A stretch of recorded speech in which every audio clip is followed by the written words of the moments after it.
இது மகிமை நேரம். ஆண்டவர் உலக ரட்சகருமாய் இருக்கிற இயேசு கிறிஸ்துவின் ஈடு இணையற்ற பரிசுத்த நாமத்தில் என் அன்பின் வாழ்த்துக்கள். நாம் தொடர்ச்சியாக விசுவாச வீரர்களை குறித்து பார்த்து கொண்டு வந்து கொண்டிருக்கிறோம். இந்த நாளிலும் மோசே என்கிற ஒரு தேவ மனிதனை குறித்து நாம் பார்க்க போகிறோம். இந்த மோசே யார் அப்படின்னா நமக்கு தெரியும். அவர் தண்ணீரிலிருந்து எடுக்கப்பட்டதினால் அவருக்கு மோசேன்னு சொல்லி பார்வோனுடைய குமாரத்தி பெயர் வைக்கிறார். அரண்மனைகளை வளர்ந்த ஒருவர் இந்த மோசே. எகிப்தினுடைய சகல கலைகளையும் கற்றவர் மோசே. இளவரசருக்குரிய உரிமையும் அதிகாரமுடையவர் மோசே. எகிப்தியனாய் எபிரேயனாய் இருந்து எகிப்தியனை போல அரண்மனையிலே வளர்ந்த ஒருவர். ஆனா கர்த்தர் தம்முடைய நோக்கத்தின்படி அவரை அரண்மனையை விட்டு பிரித்தெடுக்கிறார். ஏன்னா அவர் வனாந்திரத்துக்கு வரும்போது கூட எகிப்தியனாகத்தான் வருகிறான், எபிரேயனாக வரவில்லை. இந்த மோசேனுடைய மனைவியாக இருக்கிற சிப்போராள் தன்னுடைய தகப்பனிடத்தில் போய் சொல்லும், இத்தனை சீக்கிரமாய் வந்தது என்னன்னு கேட்கும்போது, எபிரேயன் ஒருவன் எங்களுக்கு உதவி செய்தான், எபிரேயன் ஒருவன் எங்களுக்கு உதவி செய்தான். மேய்ப்பர்களோட வாக்குவாதம் பண்ணி அவங்களுக்கு கிடைக்க வேண்டிய தண்ணீரை கரெக்டாக கொடுக்குறோம்.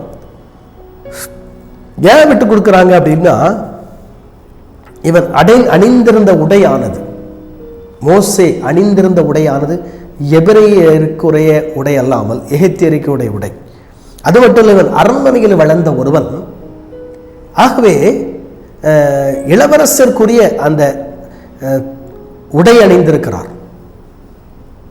ஏன்னா எகிப்து சட்டப்படி அரண்மனையில் வளரக்கூடிய ஒருவன், அரண்மனையில் இருக்கக்கூடிய ஒருவர் அந்த உடையை தான் அணிய முடியும். ஏன்னா அவருடைய பார்வோனுடைய குமாரத்தி வரும், லேஸ்பட்டால் கிடையாது. எகிப்து மன்னனுடைய பார்வோனுடைய குமாரத்தினுடைய மகன். அப்போ கிட்டத்தட்ட ஒரு அரண்மனையில் வளரக்கூடிய ஒருவர் மோசே. அப்போ இவர் அங்கே போகும்போது, மோசே போகும்போது அங்கே மீதியான் தேசத்திற்கு அவர் ஓடி போய் அந்த வனாந்திரத்தில் இருக்கும்போது சிப்போராள் அவங்க அப்பாட்ட போய் சொல்ற, எகிப்தியன் ஒருவன் எங்களுக்கு உதவி செய்தான். அந்த கர்த்தர் நமக்கு தெரியும் 40 ஆண்டுகள் அவரை வனாந்திரத்தில் நடத்தி அதற்கு இருப்பதாக இஸ்ரவேல் ஜனங்களை மீட்டு வரும்படி எகிப்துக்கு அனுப்புகிறார். கர்த்தருடைய வாக்கு தத்துவத்தின்படி, கர்த்தருடைய வார்த்தையின்படி மீட்டு அவரை இஸ்ரவேல் ஜனங்களை மீட்டு அவர் கொண்டு வந்து கொண்டிருக்கிறார். இந்த சமயத்தில் கர்த்தருடைய வார்த்தையின்படி அவங்க செங்கடலுக்கு எதிராக நிற்கிறாங்க. பின்னால் எட்டி பார்க்குறாங்க பார்வோன் சேனை, பின்னால் எட்டி பார்க்குறாங்க பார்வோனி சேனை.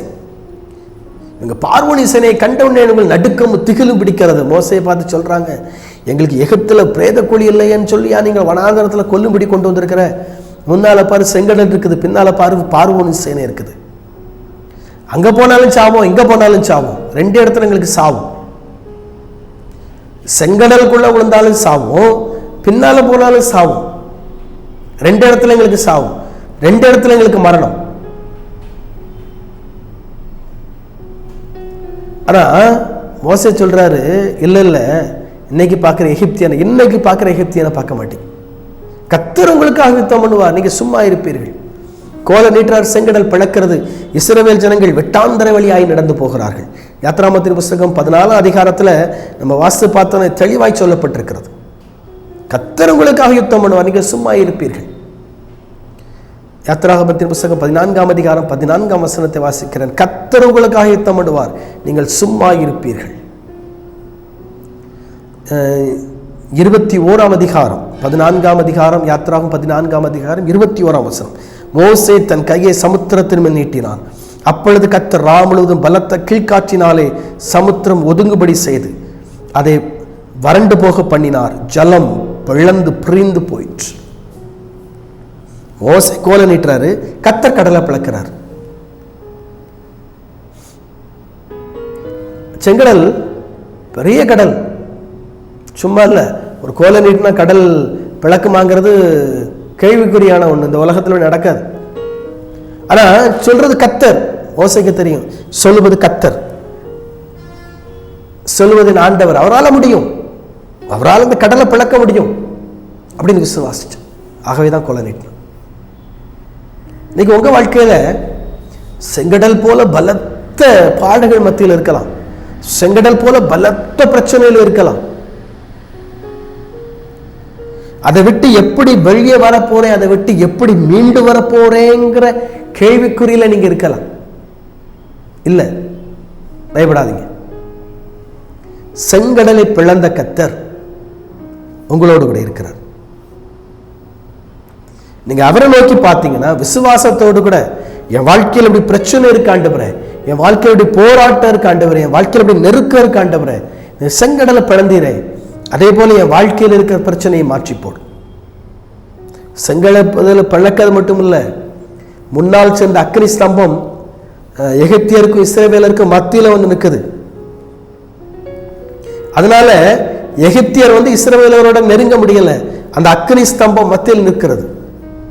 செங்கடலுக்குள்ள இறங்கிட்டான் எகிப்தியரும். கர்த்தர் அக்கினி ஸ்தம்பத்தில் அவர்களை கலங்க பண்ணுகிறார்.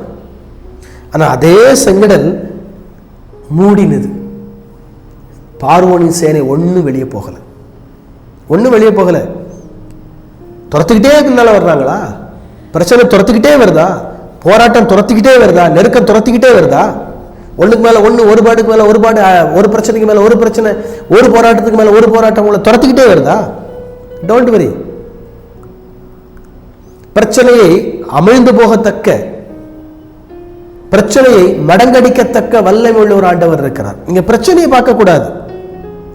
நம்ம இன்னைக்கு வாழ்க்கையில நம்ம பார்க்கிற ஒரு காரியம் பிரச்சனையே தான் பார்க்கிறோம், போராட்டத்தை தான் பார்த்துக்கிட்டு இருக்கோம். இல்ல, பிரச்சனையும் போராட்டத்தையும் பார்க்காதீங்க, பிரச்சனையும் போராட்டத்தையும் மாற்றக்கூடிய கர்த்தரை பாருங்க. மோசே தான் செஞ்சார். அவர் பெரிய செங்கடலை பார்க்கல, செங்கடல் பெருசு, பின்னால் இருக்க பார்வோன் சேனை பெருசு, அந்த ரெண்டையும் பார்க்கல. கர்த்தரை பார்க்கும்போது இந்த செங்கடல் பார்வோன் சேனை அவருக்கு பெருசா தோணல, சின்னதா தோணுச்சு, சாதாரணமா ஒண்ணா தோணுச்சு.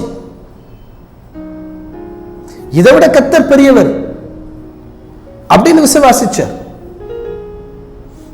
ஆகவேதான் கோலை நீட்டினார், ஆகவேதான் செங்கடல் பிளந்தது, ஆகவேதான் செங்கடல் பிளந்தது. உங்க வாழ்க்கையிலும் பிரச்சனை இருக்குன்னா ஜெபத்துல ஆண்டவருடைய பாதத்துல காத்துருங்க. பிரச்சனை எளிதாய் மாறிவிடும், போராட்டம் எளிதா மாறிடும், நெருக்கங்கள் எளிதாய் மாறிடும். பிரச்சனை மத்தியில் இயேசு துறப்பிட்டாரா? இல்ல, கூட இருக்கிறார். போராட்டத்தின் மத்தியில் இயேசு கைவிட்டாரா? இல்ல, கூட இருக்கிறார். பாடுகள் மத்தியில் இயேசு கைவிட்டாரா? இல்ல, கூட இருக்கிறார். கூட இருக்கிறார்.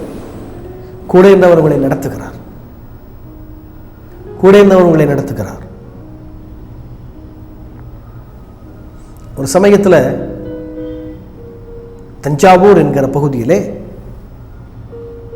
அரசவையிலே கவிஞராக இருந்த ஒரு கவிஞர், ஒரு பெரிய கவிஞர், அரசரவை பணிகள் எல்லாம் முடித்து விட்டு வீட்டுக்கு வருகிறார். வீட்டில் கொஞ்சம் பேர் அவரும் கொஞ்சம் பேர் சாப்பிடுவாங்க.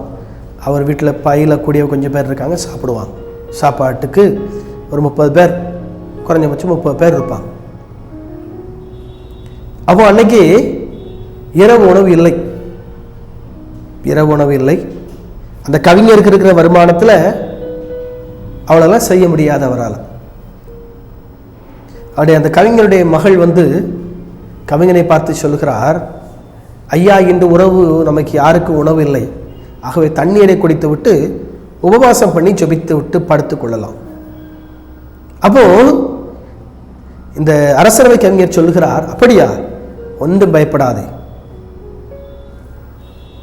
நான் பேசிக்கொள்கிறேன், நான் ஆண்டவரிடத்தில் பேசிக்கொள்கிறேன் என்று சொல்லிவிட்டு நேராக ஜெபிக்கும்படி அறைக்குள் போகிறார். ஜெபிக்கிறார். ஜெபம் முடிவதற்குள்ளதாக பெரிய மாட்டு வண்டி வந்து நிற்கிறது. அதில் அறுசுவை உணவுகள் இறங்கி வருகிறது. கேட்கிறார்கள், இதுதான் வேதநாயகம் சாஸ்திரியாருடைய வீடா என்று. ஆம், பக்கத்து வீட்டில் பெரிய பண்ணையாருடைய திருமணம், அழைக்கப்பட்டவர்கள் நிறைய பேர் வரல, ஆகவே உங்களுக்கு கொடுத்து அனுப்பினார், அரும் சுவை உணவுகளை கொடுத்து அனுப்பினார். ஜெபம், விசுவாசம். இன்னைக்கு நம்ம வாழ்க்கையில அப்படிப்பட்ட விசுவாசம் இருக்கா? ஒண்ணு இல்லாட்ட கூட பயப்படாதீங்க. ஒண்ணுமே இல்லையா? இல்லை, ஒன்றும் இல்லாத இடத்துல உருவாக்கக்கூடிய கர்த்தர் இருக்கிறார். அவர் உருவாக்குவார். ஒன்றுமில்லாத இடத்துல உங்களை உருவாக்கக்கூடிய கர்த்தர் இருக்கிறார், உருவாக்குவார். தலைகள் தாழ்த்தி ஜெபிப்போம். அன்பின் ஆண்டவரே, எங்கள் வாழ்க்கையில் செங்கடல் போல பிரச்சனை இருந்தாலும் அதை மாற்றி போடுகிறவர்களோடு இருக்கிறீர். அதற்காக நன்றி. செங்கடல் போல பிரச்சனைகளை மாற்றி எங்களை அதை விட்டு வெளியே கொண்டு வருகிற வல்லமுள்ளவர் எங்களோடு கூட இருக்கிற ஸ்தோத்திரம். நீர் கிரியேச்சு. இயேசு கிறிஸ்து நாமத்தில் ஜெபிக்கிறோம் பிதாவே, ஆமென்.